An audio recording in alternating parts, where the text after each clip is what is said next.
Thank you so much.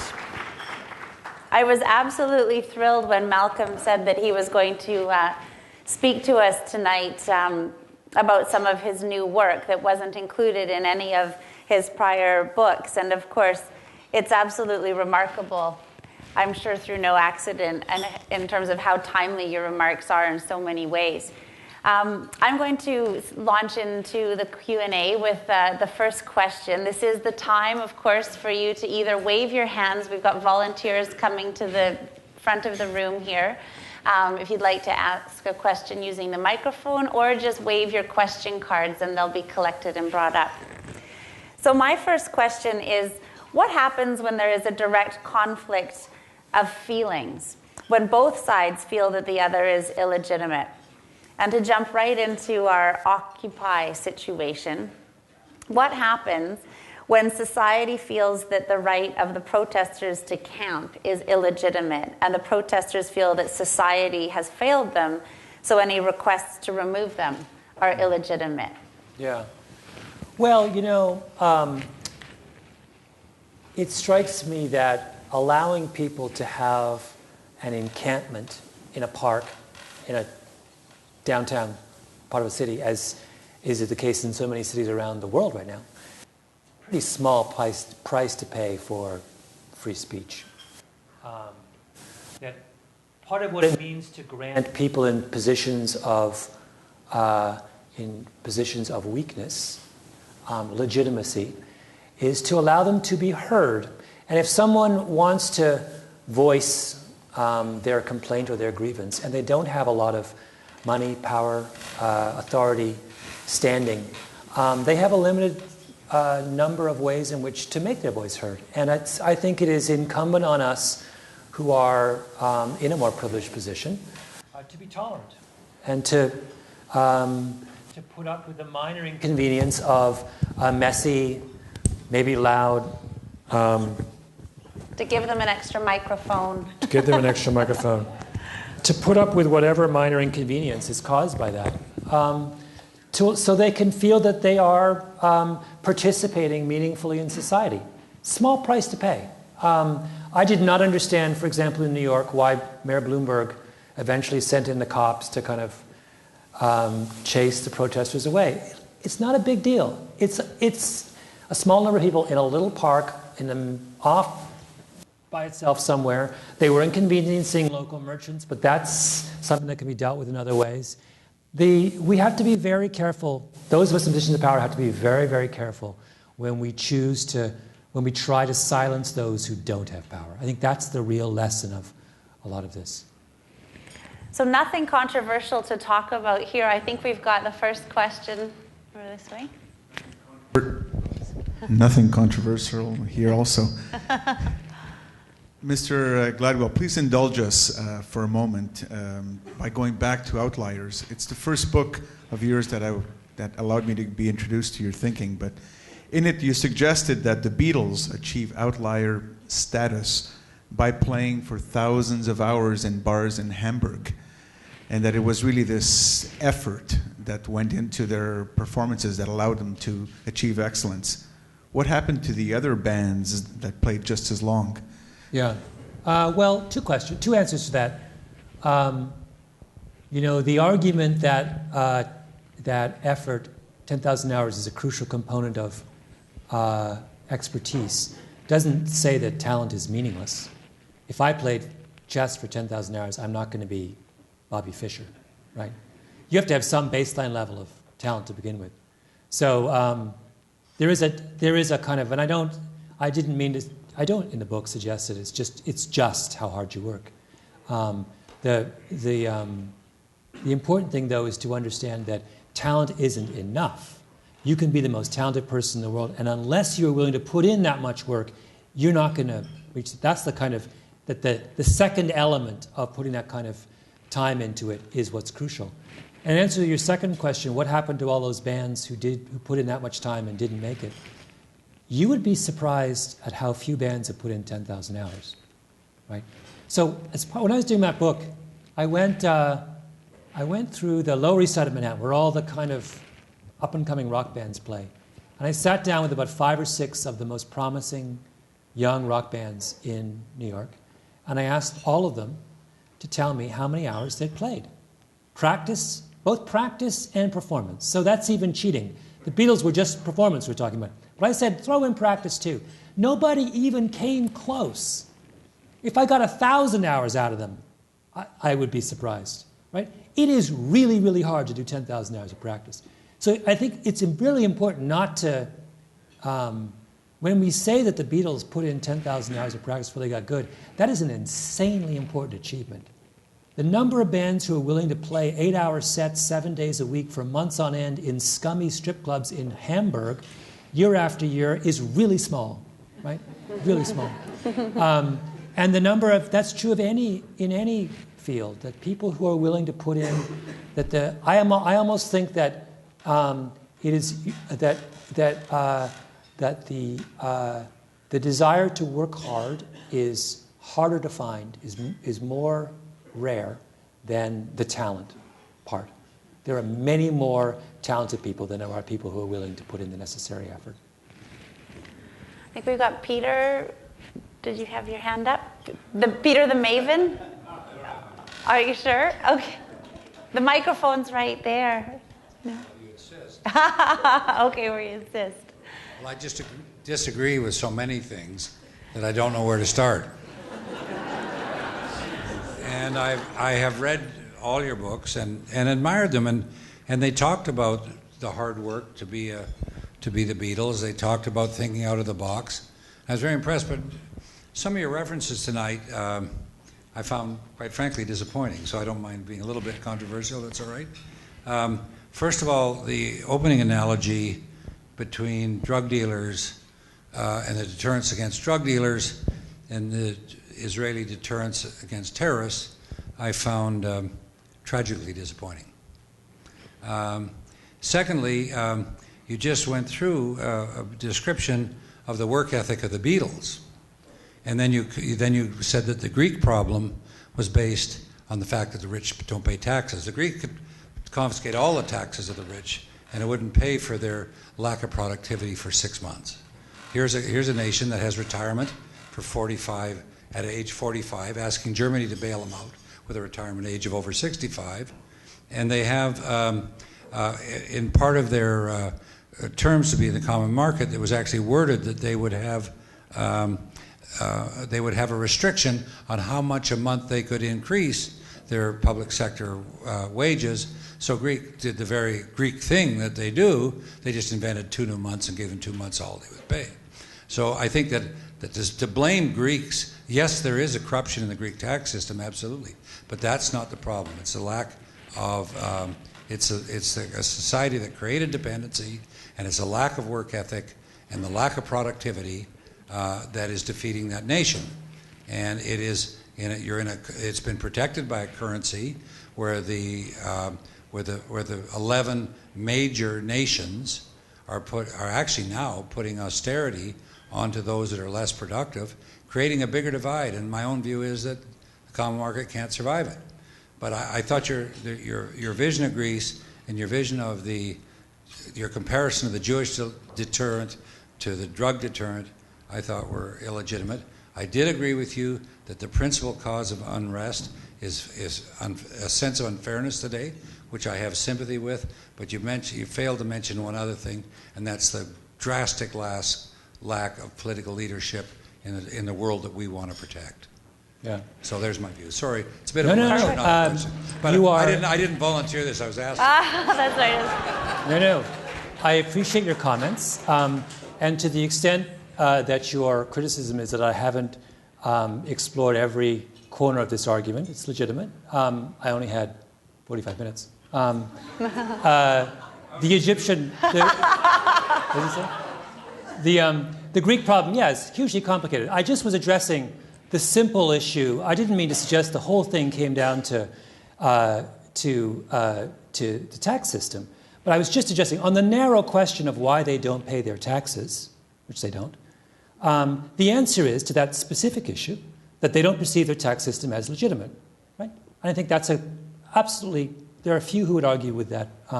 There are many other things wrong with Greece, absolutely.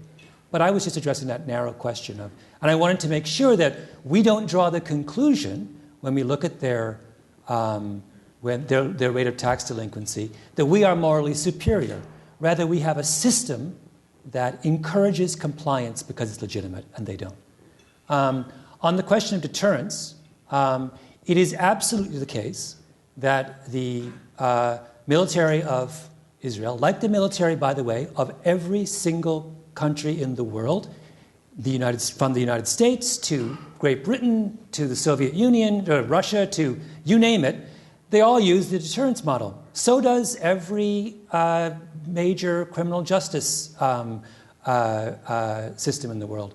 There is a voluminous literature which serves as the theoretical literature, which serves as the intellectual underpinning of both criminal justice systems and military operations, which operates on a deterrent theory. And I can give you all of the citations if you like.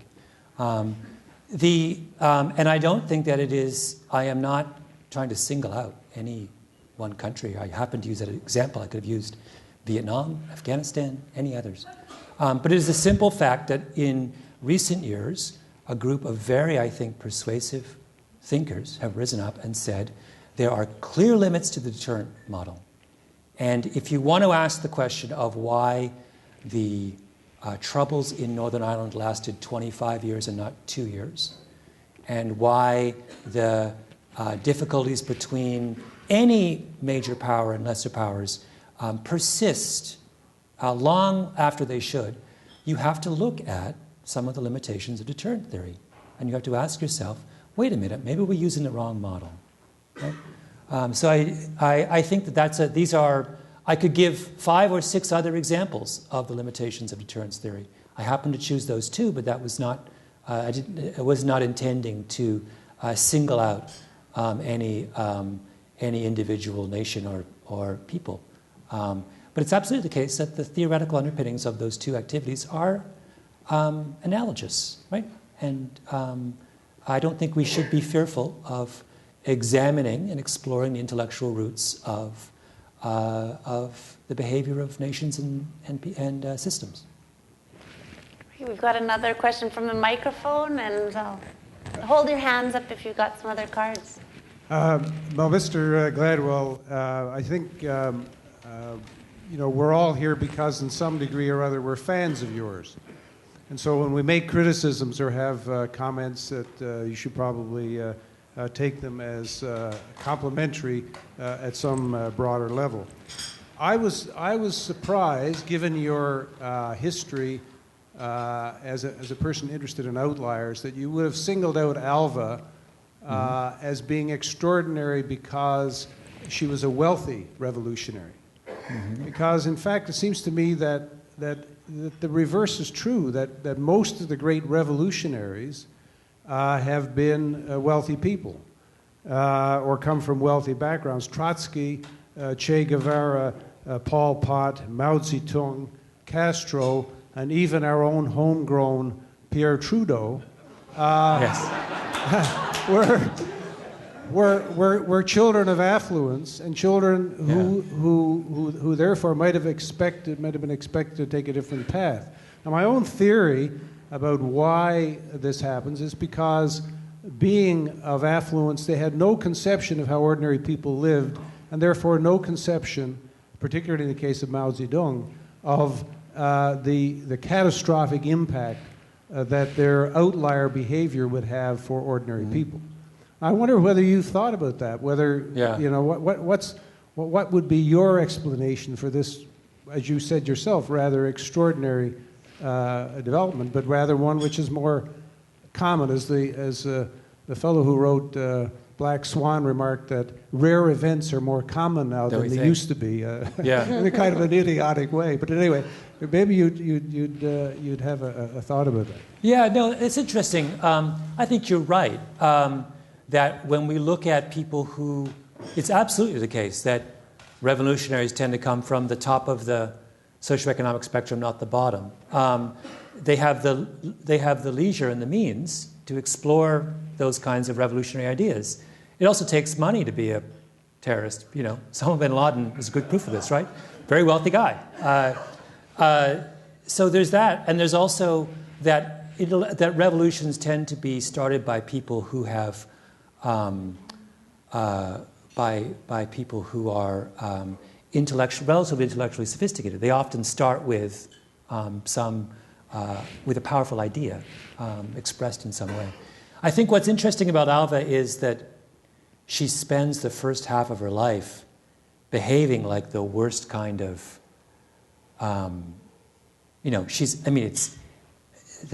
her level of conspicuous consumption is outrageous and appalling. I mean, if you saw that accounts of the houses she was building in New York, it was just, she does an about face of an order that's what sort of struck me, was that until the age of 50, she shows not the slightest interest whatsoever in anything outside of the size of her own living room. And then all of a sudden, she becomes this passionate advocate of the most important social cause of her day. And so it's just a kind of more dramatic form of this kind of puzzling thing about how people of privilege are often drawn to revolutionary activities. But you're right; it is a kind of a fascinating fact. I love the fact that you lump Pierre Trudeau in with Mao Zedong, Pol Pot, and Zhou. Could you talk about rebellions and revolution? Many people here are business leaders and also leaders within their community in a number of organizations, charitable and otherwise. Could you talk about rebellions, revolutions, and the role of leaders within businesses and large organizations? Yeah, the issue is most compelling and important at the moment, I think, for political leaders. Although I think it does apply to that. I think that in times of stress, and we're in a time of stress, the kind of level of tolerance that people in positions of privilege need to practice has to be higher than it is normally. That we have to, I think that we have to appreciate that the level that we need to be willing to put up with an awful lot more now than we would otherwise. And I don't think the Occupy movement, to my mind, is a kind of red herring, because I think the issue is way broader than that. And much more so, by the way, in the United States than here. I don't think that Canada is nearly in as dire straits as the United States when it comes to this. But when you have structural levels of unemployment in the United States that are as high as they are, and no realistic possibility of lowering those rates anytime soon, that has always been historically a recipe for trouble. There has never, people forget, you go back until the Gilded Age in the United States, people forget just how much violence, class-based violence there was in the United States, a huge amount. In the 1890s and turn of the century, America came very close to having a class war. People were setting bombs off in Wall Street. It's quite striking to go back and read that history. And it's a reminder, these are volatile times. And that means, I think, that governments and people in power need to be forgiving of things that they would ordinarily want to lash out at. I was in London this summer for the riots, and I was in the middle of the riots this summer. I tell you, that was a scary thing, because that wasn't even about anything, right? It was just people who kids decided to start smashing windows and turning over cars. And there was nothing anyone could do to stop it, right? It was really interesting to be in the middle of that and to think, my goodness, if this can happen in some of the nicest neighborhoods in London, it can happen virtually anywhere. In the middle of a functioning democracy, a country that's, as countries go, does a really good job, right? That really shook me. When I walked out in the street the next morning and saw cars overturned, and along my block, every single storefront was boarded up. in the middle of Notting. This is Notting Hill, by the way, right? Where I could barely afford to rent an apartment for the summer, right? That was pretty terrifying, and it made me think, that the world we live in is a lot more dangerous place than I think that we recognize, or at least volatile place. So along those lines, you refer to the Occupy Wall Street shanty towns as a minor nuisance, and yet I believe you've talked about the profound impact of the broken windows or graffiti, the broken windows theory. Can you reconcile these two views? So maybe just briefly talk about broken windows theory first. Yeah, broken windows says that disorder, minor social kinds of disorder, can lead to larger problems. That if you don't pick up the trash, you don't clean the graffiti, and you let people engage in minor acts of disobedience, then that will be a signal to more serious wrongdoers that nobody cares, and that invites larger crimes. So with Occupy Wall Street, or with Occupy movements, I guess I would say what matters is the spirit in which the disobedience is practiced. And that I don't think that the people who are engaged in those Occupy, I think that that their motives are legitimate, even if we're uncomfortable with some of the ways in which it's practiced. I think they're there for a reason.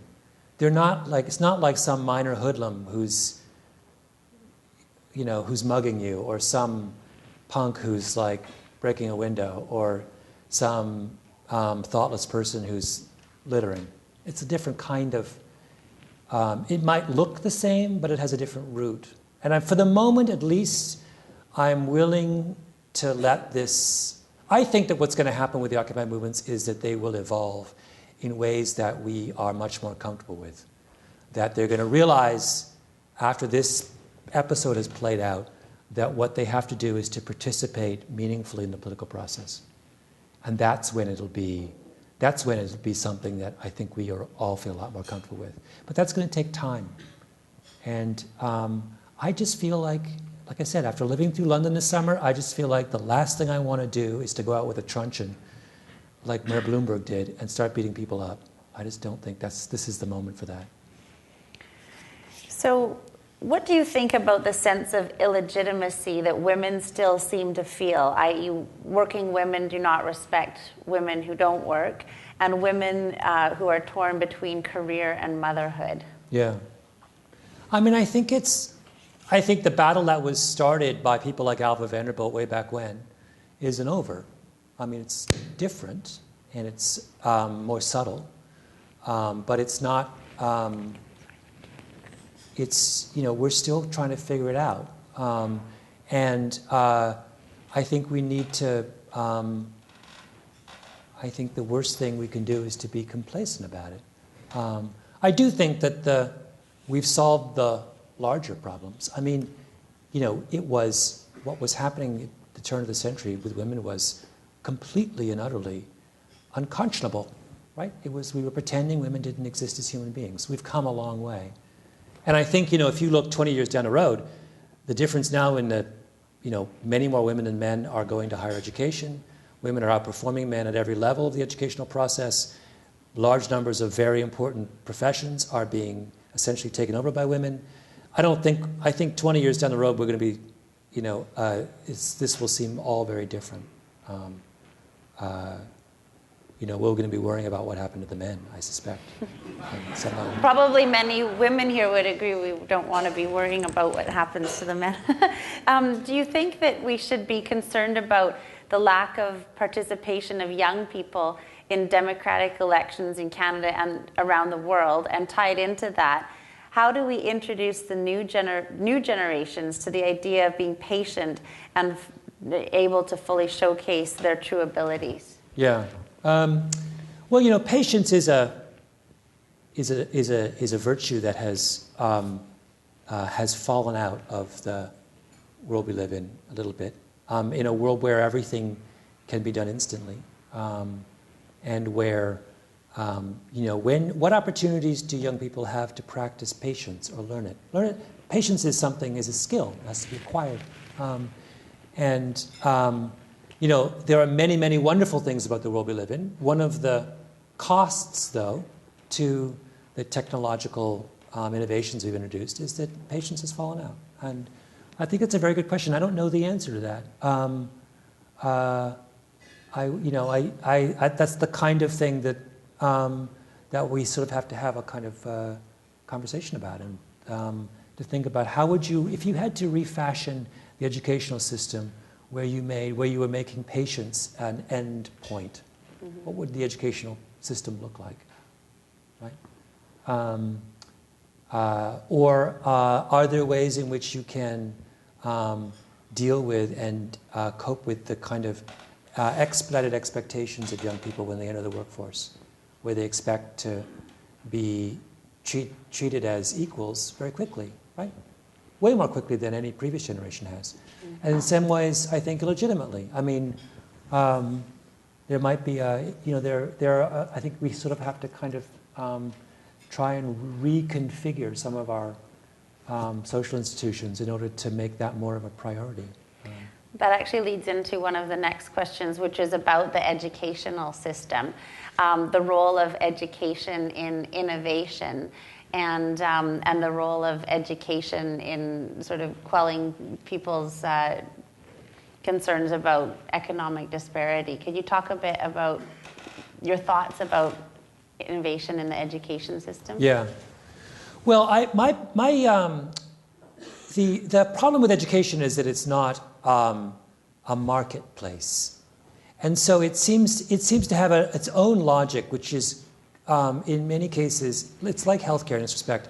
It has an internal logic which is indifferent to what's going on all around it. So right now, I speak of the United States, but I know that it's happening in Canada as well. The trend is for education to get more and more elaborate and more expensive, when the marketplace says that education should be getting cheaper right now. The last thing you should be doing right now, if you are a college or a university, is doing anything that makes tuition more expensive. You should not be building anything new right now, right? When economies go into a free fall, and when the chance of someone graduating from college getting a job is falling, then college needs to get cheaper. Right? You cannot burden graduates with huge amounts of debt. I know people who are graduating in the States now from private colleges who are 21 years old and owe $150,000 or $200,000 in fees from their schooling, right? Crazy. And they can't get a job. So the logical, in any other marketplace, we would respond to that by saying, let's find a way to educate someone, to give someone a cost-effective education, to do a 90% as good a job for 50% of the price. I don't see any of that right now. All I see, I walk through Washington Square Park every morning and I see New York University building ever more elaborate, and by the way, ever more ugly buildings around spending more and more money, and it's just adding on to the cost of tuition to all those parents who are educating their kids who are coming out and not getting a job. It's lunacy, right? Absolute lunacy. So one thing, we have to find a way, I think, to introduce some degree of common sense and market discipline to that environment, to that domain. And that will go a long way towards answering some of these questions. And I can even go further. There's all kinds of the reluctance of that marketplace to embrace any of the innovations of productivity innovations that are rocketing through other marketplaces right now is astonishing to me. Why there is no excuse for any student to have a boring or a substandard lecture now, when you can go online and I can watch a lecture of the single greatest, most charismatic, most compelling person on YouTube for free. If you can't offer something that's that equal in real time, you shouldn't be doing it, right? If you can't give me something in my face-to-face moment that is superior to what I can get for free online, then you're in the wrong business. Right? So education needs to say, okay, maybe what our business now is maybe what school is all about is about providing meaningful interpersonal interactions between adults and kids. And maybe what homework is about lectures. I go home and I watch a video of a fantastic lecture, and I come to school and I do my homework, right, with my peers and my teacher. That seems to be a very logical way of enhancing the productivity of the school experience in response to changes in the technological face of our country. And yet I don't see, outside of a few voices, people advocating that kind of rethinking of the mission, right? And that's a problem. We've got another question in the back, but just on that note, you made some comments earlier about the public school system, so you know, not even university, and the costs, of course, with decreasing class size. Yeah. And can you talk a little bit about this is one of my favorite rants. I have a whole thing about this in my new book. You know, I think nothing is dumber than attempts to reduce class sizes for the following reason. The problem with education, everyone will agree on this, the single greatest problem in the educational system is there aren't enough good teachers, right? We think that maybe 25% of teachers are actually up to snuff. The rest aren't. And to give you a sense of the gap between the best and the worst, a 75th percentile teacher will teach your kid a year and a half's material in 1 year. A 25th percentile teacher will teach your kid half a year's material in 1 year. That is a difference of 1 year of learning in 1 year between the 75th and the 25th percentile. Huge difference, right? That's the whole game. So there aren't enough good teachers. So what does the class size reduction movement mean? It says, in response to there not being enough good teachers, we're going to go out and hire more teachers. In fact, we're going to hire the teachers who we wouldn't have hired before because they couldn't make the grade. It's like saying, there aren't enough good hockey players, so we're going to add 10 teams to the National Hockey League, right? It's totally nonsensical. And everyone who's in the educational business will admit this. If you press them on it, they'll say, yeah, actually, it's kind of crazy. The only people who benefit from this, of course, are teachers who get to do less work. Right? They love it. Of course they do. I would love it too. If someone was to come along and to cut my class by 1/3, which means I have 1/3. But that's not the answer. You know, the answer should be identify the great teachers, pay them twice as much, and give them twice as many students. That makes sense. For my book, I went and there's a guy. Hey. Okay, we all agree. There's a fabulous guy an academic who videotapes teachers. He's videotaped thousands of teachers. And I went to see him. He runs this teaching study center in Virginia. And he'll show you videos of great teachers and lousy ones. And he showed me this video of his teacher. She's a preschool teacher somewhere in Atlanta. And believe me, it was so unbelievable. She had 20 kids, and she had them. He showed me 10 minutes, the first 10 minutes of the day. And she had these kids. These kids just sat there, and they were in her thrall. And one moment they would be up and jumping up and down and doing all these crazy things, and the next minute there'll be just a hush. And she went boom, boom, boom, boom, boom. She covered 10 different things in 10 minutes, and they were just with her every step of the way. And you realize, he said of this woman, he said she's got 15 kids actually. She had 15 kids. He said she could have 30 and it wouldn't make a whit of difference. Right?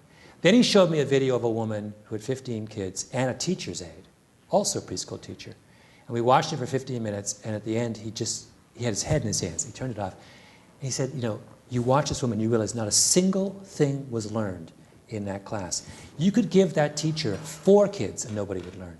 It's a red herring, right? It's the wrong variable. The variable is how good the person is. And what you need to do is to identify the good ones, find more good ones, help more people become good ones, and encourage and reward them. That's the game, right? And we need to get away from the notion that the best way to improve outputs is to increase inputs. Just by feeding money into one end of the equation does not mean you get better product out of the other end, right? Do you know how much more we spend on a given child in North America today in education than we did 25 years ago? In real dollars? It's double. Do you honestly believe the education your kid is getting today is twice as good as the one you got 25 years ago? No way, right? It's a fallacy. And the sooner we get away from that incredibly simplistic notion of where quality comes from, the better off we'll be. It's too bad you don't have strong opinions on anything. I mean, I think really Thank you so much. That was great. We have another question here in the back. I've got one more here, and then we're going to wrap up. Mr. Gladwell, I'd like to sort of step aside a bit. And earlier you had said that you'd had all these experiences and you've written books because of them. But how do you come to the ideas of the books? The ideas are so creative in and of themselves, and they're all quite different. How do these pop into your mind?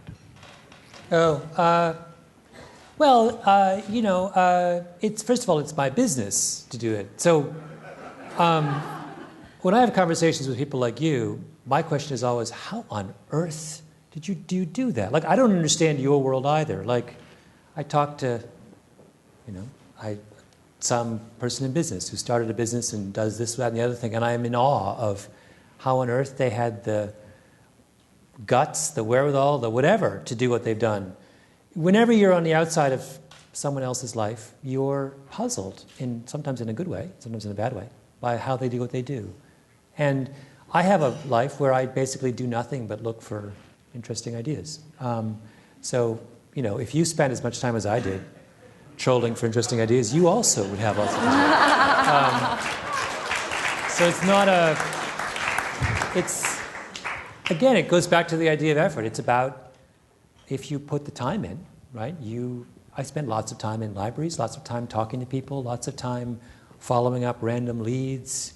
I just spent 2 weeks in LA reporting this piece that I think will go into my book, based on, I was reading this random book one day, and I ran across a one-sentence reference to a study done in the early 60s by a guy named Conrad Kellen of captured Viet Cong soldiers in Vietnam. And it said, the one sentence was, and Kellen discovered that after 4 years of bombing, the Viet Cong soldiers their morale was just as high as it had been at the beginning of the war. I thought, that's interesting. Who's Conrad Kellen? So I start rooting around. Turns out, Conrad Kellen is like the most fascinating guy you've ever heard of. He's a Katzenelnboren. One of the great Ashkenazi families of Europe is the Katzenelnborens. Every great rabbi from like 1510 to 1850 was a Katzenelnboren. And his family is in Berlin, and they're the Molsons of Berlin. They have the big brewery. They're fabulously wealthy. And they escaped Nazi Germany. And by the way, he's the cousin of Einstein. Einstein's like a good buddy of his. And he comes to America, and he goes to like parties at Charlie Chaplin's house with Einstein, and he becomes friends with every famous person. And his father is captured by the Nazis, and he tries to get his father out, and he can't. And then he joins American Army intelligence and goes back, ends up at the end of the war in Berlin, interviewing Nazi soldiers. And the war, can you imagine emotionally what that was like to be Jewish, to have lost your father to the Nazis, to have escaped them, to have joined the German army, and then returned to Berlin at the end of the war as part of the occupying army? I mean, it just shattered him emotionally. And then he comes back to America, and he does a series of jobs, and he ends up at the Rand Corporation, the big think tank, Pentagon think tank in the 60s. And it ends up that his responsibility, he gets the job given by the Pentagon to go to Vietnam and interview Viet Cong soldiers and figure out how they're being affected by the war. Are they giving in? Like we want them. The Pentagon thinks if they bomb them to smithereens, they'll all give up. So they send Conrad Kellen to figure out whether they're giving up. And this guy who has this incredible perspective on war, right, having witnessed all that he witnessed, goes there and has these conversations with them and says they're not, and files these reports in 1965 with the Pentagon saying, everything you're doing is not working. They are every bit as determined now as they were when the war started. The only thing you can do now is to get out. Stop and get out. And he writes these reports, and they go all the way up the chain of command in the Pentagon to the Secretary of Defense, and they are ignored. And had he been listened to, there are all these people still alive today, and who I'm talking to, I've been talking to this last week, who knew Conrad Kellen, and they knew this, were part of that era, and they just said, if anyone had listened to him, 100,000 people would be alive today who are now dead. And the history of the latter half of the 20th century would be different. And it's just such a kind of It's a long way of answering your question. How do I find out this stuff? I have the leisure to read a one-sentence thing and say, oh, that sounds interesting. And when you can do that, you will discover more often than not that there is this extraordinary story behind it. And last week I went to see, his widow's still alive. She's actually Canadian. She grew up in London, Ontario. And here's my favorite fact about her. She's like 90.